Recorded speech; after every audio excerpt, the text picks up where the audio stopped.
Dragon Ball has a truckload of transformations, so much so that it honestly looks like a color wheel, and you've got to thank Super for this. With these extra forms, you can say there's 7 levels to Super Saiyan. So let's proceed with level 1. The bog standard Super Saiyan. Don't get it twisted, I'm not saying Super Saiyan's the worst, far from it. To start with, the foreshadowing of this legend was beautifully done. Vegeta first mentioned it when Goku arrived on Namek. Said legend depicted a Saiyan every 1,000 years would surpass the limits of their race, even that of an elite, and our hero plowed through so many Zenkais on the way there, to the point where the prince thought he was a different person to the one he fought on Earth.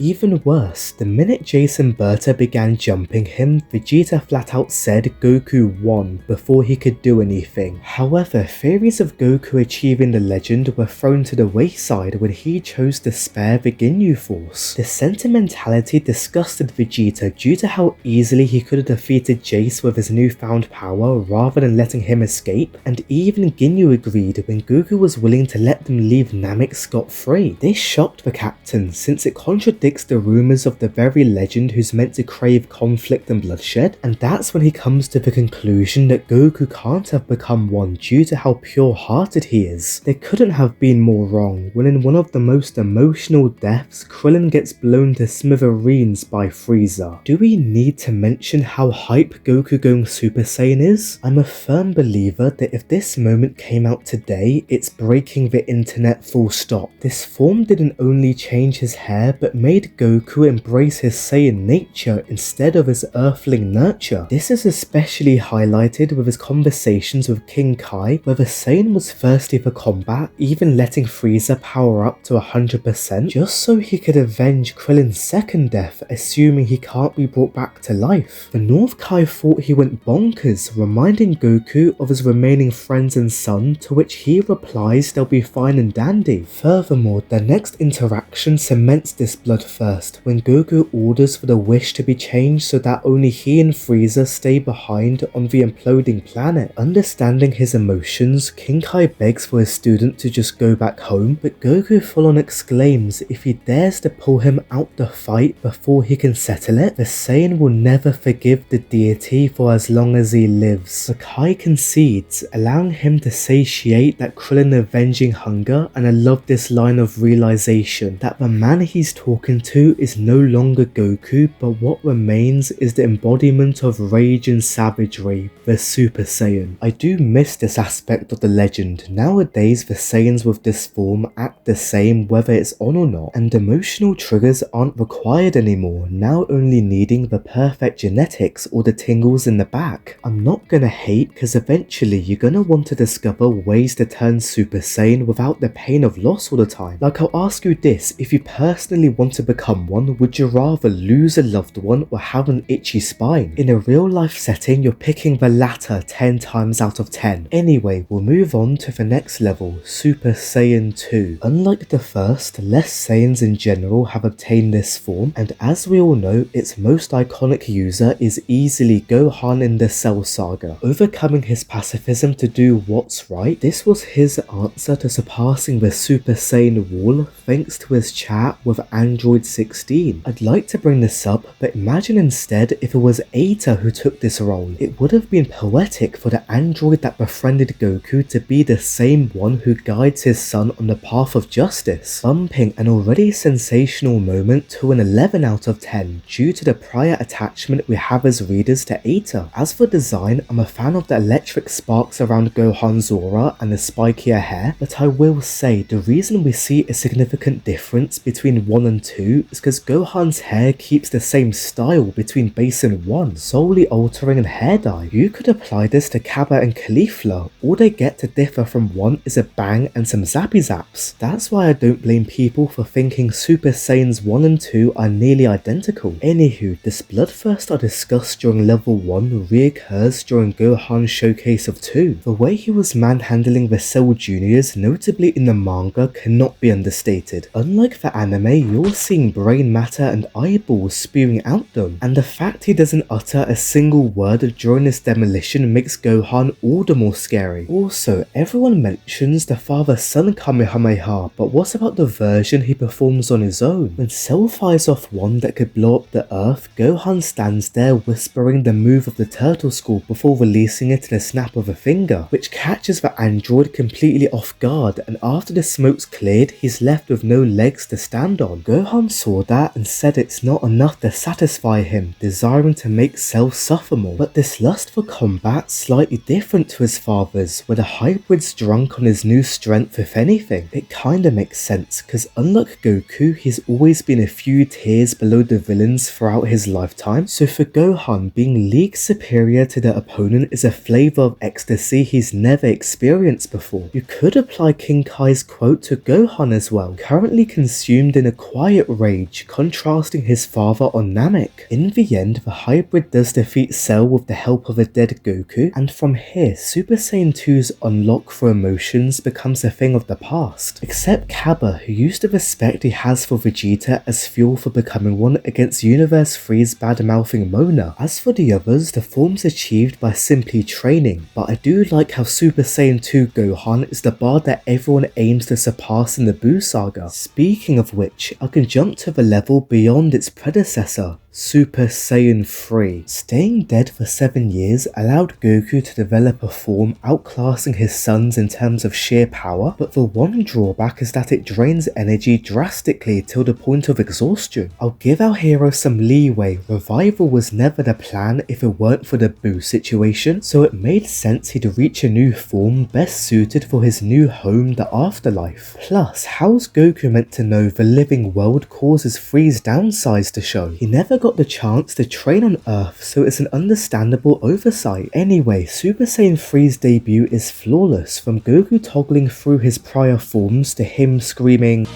"And this is to go even further beyond." Merely revealing it caused the whole planet to shake, and the fact they held this scream for this long is nothing short of phenomenal. Once the light show concludes, we gaze our eyes upon the beauty of Super Saiyan 3, from the Rapunzel-like hair to the disintegrated eyebrows. Some may not like the latter design aspect, but personally I think it's great in showing the seriousness of this form as reflected in Goku's personality. His voice gets much deeper compared to before, and the way he violated Buu was crazy, from using the margin as a paddle ball to unleashing hammer throws straight into buildings. Also, you know 3 did its intended job, right? Goku stretched the time to transform on purpose so that Trunks could get the Dragon Radar from the very city Buu was about to blow up. Anywho, Gotenks and Vegeta obtained the form through training too, where for the first time in canon, the glorious Prince gave it a win against the second Tamagami. Can't forget how he did a Moses for no reason whatsoever. And even though Daima gave Super Saiyan 3 justice, this doesn't compare to how sublime it showcased in the movies Fusion Reborn and Wrath of the Dragon. First off with Fusion Reborn, this might be a hot take, but the form's entrance is better than in the Buu saga. Goku was casually shaking hell itself whilst warping the colours of the very landscape, and you can't forget about the iconic screams of Sean Schemmel before the music cut in to reveal Super Saiyan 3. He mentions only Buu's been strong enough to push him this far, and I love how he considers the lessons learnt on Earth about the form's energy drain, cause he utilises 3 as a last resort, killing Fat Janemba with such efficiency. Goku initiates with an infinite combo, slowly ascending Janemba, slams him to the surface containing the boatloads of Skittles, and finishes off the monster with such an underrated move, the Super Dragon Twin Fist, crashing down on Janemba cranium first, which turns him into a dismembered piece of Play-Doh contorting in pain. As for Wrath of the Dragon, Goku states "fight me if you're ready to die" before enduring some of Harudegan's hits to get it to become solid. Once the same dodges the last punch, he readies his fist, screaming for the dragon to emerge, which tears a hole right through the creature, and then Goku's Dragon Fist begins strangling the poor thing, exploding after a couple seconds to defeat Harudegan once and for all. I feel bad for for Trunks since the win was stolen from his own movie, but there's no denying how gorgeous this shot looks with the clouds clearing and Goku pointing his fist to the sky, symbolizing his victory. Sadly, the coolness of this form didn't translate well to GT with how effortlessly pummeled he was by Baby, so the Saiyan's only chance in saving his family was to ascend to level 4. Super Saiyan 4. This state took Goku back to his Saiyan roots, emphasized by the regrown tail and the fur on his chest. I prefer it to Daima's version. The massive arms aren't off-putting as it resembles a monkey, but rather it's the red all over that bugs me. I need some contrast to my forms, which GT does nicely with the black hair. In addition, the lore behind 4 is brilliant. Goku first had to become a golden great ape, causing him to go berserk on planet Plant with his fiery breath and tremendous roars. Turning monkey mode requires a certain amount of blood waves to be reflected by the moon, but Goku received them by staring at the earth instead, saddened his friends and family have become baby slaves. Thankfully, Pan helped the grandpa regain control by showing a photo of their family on the beach as a reminder of who he's fighting for, and this enabled Goku's return as an adult since 4's meant to push its user towards their prime. The other ability I didn't realize was a thing until recently is that upon receiving an attack, the form adapts to it, meaning the same move can't work twice. That's ridiculous! I feel you, Ice. Goku's casually negating everything like Maharaga. Anyway, similar to 3, Goku becomes a real menace in this primal transformation. The guy who advocates for mercy even towards the vilest of beings shot Baby to the sun with a smile on his face, by the way, and how he finished off Ice with Chef's kiss, creating a whole dragon fist across the city for the slimy shadow dragon. To be fair, they did deserve Goku's wrath. Both villains were meddling with the man's family, from Baby pitting them against the Saiyan to Ice using his granddaughter as a shield to the Kamehameha. The form really heightens Goku's seriousness, surpassing that of 3, and shows how much he loves his family when from the surface, training seems to be all he cares about. Let's now move on to level 5, Super Saiyan 5. Wait, what am I on about? This isn't Dragon Ball AF?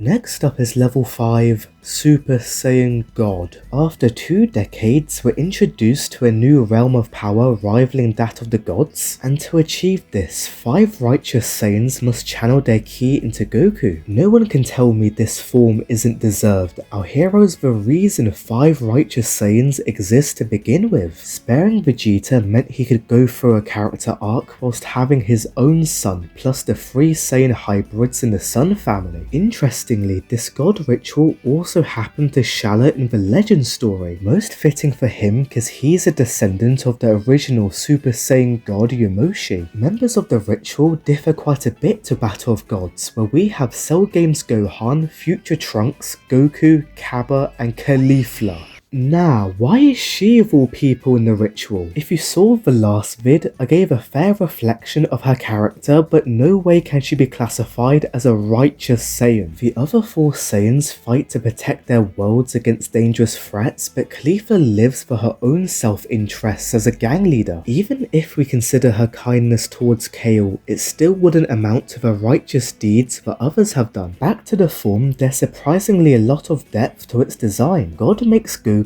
looks slimmer and younger in physique, underlining how divine powers built upon calm and serenity, unlike prior forms of Super Saiyan, well known for strong emotions. Furthermore, the simplicity of it being a red base form juxtaposes the dramatic changes in hair with other forms, but if they really wanted to hammer home God's differentiation to Super Saiyan, should have just called it Saiyan God, which in turn makes Blue's name more fitting as Super Saiyan God. Let's also talk about its abilities. First off, God seems innately divine due to everyone's inability to sense Goku's ki except Beerus and Whis. This said ki manifests as a clean fiery aura, but much to our delight it serves a true purpose, being to immobilize opponents, like how Goku did against Broly to talk him down with belief the latter's being manipulated. Last but not least, God gave our hero a literal healing factor. Over Super's run, this perk isn't utilized utilized nearly enough. This form would have got more time to shine if they leaned on the healing more. Imagine Goku tactically dropping down to God mid-fight for restoration rather than relying on sensu beans or Namekians. This may have given Super more depth to its combat and let God stand out from the crowd as a taster to divine power. Vegeta also reached it via off-screen training, but it's weird that neither him or the hybrids couldn't get it by doing the God ritual again. It's such a missed opportunity, as it would have given Goten and Trunks more screen time, especially as contestants in the TOP, since the pair can hold their own against the arc's heavy hitters. Sadly, God's potential was utterly wasted in Super, and in a span of a single movie, the form was pushed aside to make way for level 6, Super Saiyan Blue. We all have our qualms with Blue, but I've got no complaints with its unveiling in Resurrection F. Goku yells enveloped in ki, and I love how the aura peels off the Saiyan's body before the grand reveal of blue hair dye. No excessive screaming or intense music, just Goku posing there with the bright flames of godhood, continuing its calm and controlled nature from the prior movie. My problem is Blue's never portrayed like this for the rest of Super. Both the unique sound effects and the aura peeling are gone for good, which makes the form lose its tranquility. The direction Blue's taken now feels like an average transformation, devoid of what made it initially special. You could argue this point about Blue's entrance in DBS Broly. I know it looks marvelous with Goku toggling through the forms, nearly going UI for crying out loud, but I'll ask you this, does all that screaming and adrenaline represent the inner calm of God Ki?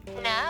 Honestly, this kind of sequence could be applied to any Saiyan form in the show. It's just more evidence that Blue feels too generic. My other problem is that it doesn't look good on our Saiyans. I'm not talking about the ROF outfits. No, they complement Blue greatly, especially Vegeta. The worn grey seems to change colours when the aura's enabled. I mean their regular outfits, Goku Black onwards. The form doesn't pop out because there's already so much blue in Goku's undershirt and Vegeta's gi, unlike ROF with little to no blue in sight. You guessed it, contrast is the reason Blue's aesthetically pleasing in the movie. As for the manga, it got a bit more depth by including an energy leakage, which means Blue's full power only lasts for a short while. Therefore, the Saiyans can't pull out the form all the time, so it forces them to be strategic in how they optimize Blue in their fights. Vegeta's approach was the God switching technique, where he stays in God as it's faster, more balanced compared to Blue. Only when attacking does Vegeta power up, releasing 100% of Blue in short bursts before turning back to avoid the energy consumption. Unlike the Prince, Goku chose to master the form directly by sealing its overwhelming power within his body, indicated by the lack of an aura. As a result, our hero can continuously fight at 100%, making him equal to Zamasu. However, containing Blue's power could break his body at any moment, shown by the arm throbbing in agony. At the end of the day, Vegeta preferred his friend's method to perfecting divine ki, so he chose to seal Blue's power within him too during his training on Beerus' planet. We finally reached the summit of Super Saiyan, and I'm gonna shove two in the same group as they both have similar multipliers. Level 7. Super Saiyan Blue Evolution and Blue Kaio-Ken. Both Saiyans managed to surpass the Blue form, and this is the first we see signs of them branching off to different paths of power. Blue Kaio-Ken was a sight to behold in the Universe 6 saga. The last we saw of it was in the filler of a World Tournament where Goku stacked it on top of Super Saiyan against Pikkon. If you think about it, this combination of his was genius. Kaio-Ken's drawback is that losing control of your ki leads to increasing damage to the body as you raise the multiplier, but this is remedied by Blue's perfect ki control, meaning our hero can reduce the strain of King Kai's technique. He does struggle to maintain it during this tournament, but by the end of Super, Goku can unleash a times 20 Kaio-Ken for as long as he needs without the detrimental side effects. On the flip side, Vegeta turned Blue Evolution not from training, but by remembering the oath he swore to a fellow Saiyan Cabba about reviving Universe 6 if he wins. It's a pretty decent trigger, better than